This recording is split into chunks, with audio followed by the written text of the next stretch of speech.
Hey, welcome back. Now while Brian's making some sparks on that bumper, I'm going to play with some sparks of my own. I've got an old harness here and we can show you a couple of things that make you just want to get rid of one and start from scratch. Now, if I look through this thing, right off the bat, I can see this wire here is basically fatiguing. Now what's worse than that is now I'm trying to flow all that current through just a couple of strands. Now not too far away, I can see another one here. These guys are getting chafed. So all they got to do is bump up against a piece of metal, flow some current and short out. Now you got big problems quick. Now electrons flow through one copper molecule after another, and if they're nice and clean and in a straight line, obviously in a wire, electrons flow pretty well. Now if you get some corrosion in there, those oxides basically slow the flow of electrons and the temperature goes up, so your wire is going to get hot. Well, a hot wire actually flows worse current than a cold wire.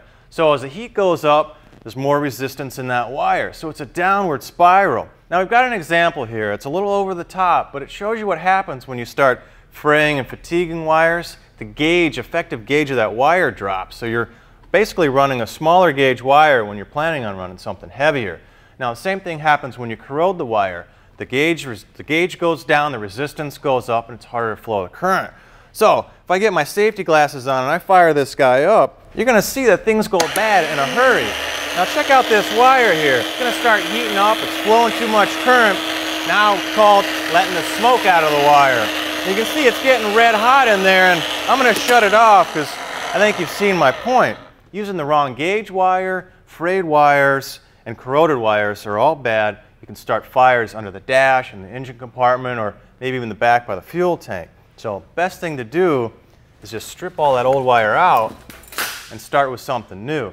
Now here's a great kit from American Autowire. It's their Builder Series 19. Now it's fantastic because all the fuses are already in here.